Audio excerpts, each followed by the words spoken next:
Films recording studio Delhi.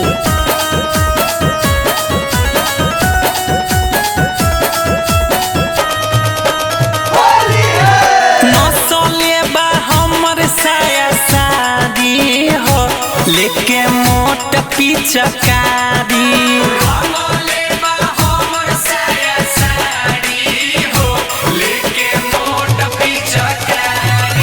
मोट पिचकारी लेके मोट पिचकारी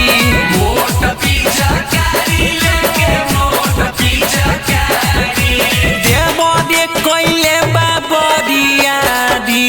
हो लेके मोट पिचकारी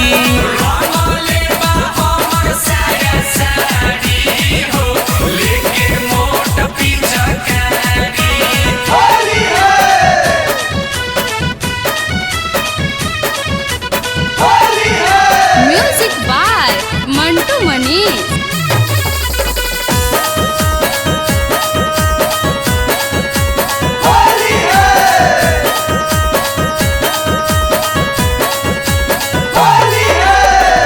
नासा में दासा हमके कोइले बड़ी देवरा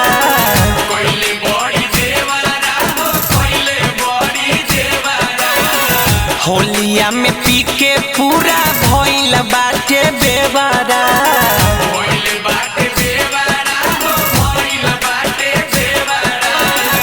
नासा में दासा हमके कोइले बाड़ा देवरा होलिया में पी के पूरा भइल बाटे बेवरा हमारा पपर गइल भारी हो लेके मोट पिचकारी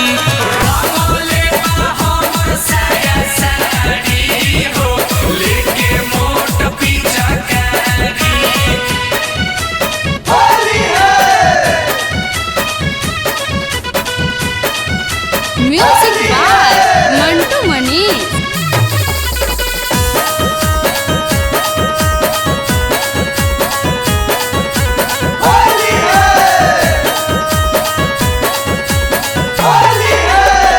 लाला का पियर का रंग में डलले रहे मोबिल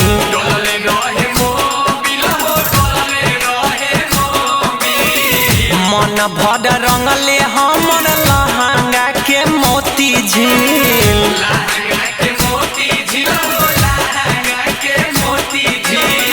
लाला का पियर का रंग में डलले रहे मोबिल मन भर रंगले हमर लहंगा के मोती झील सूरज रजनीश रंगले पारा पारी हो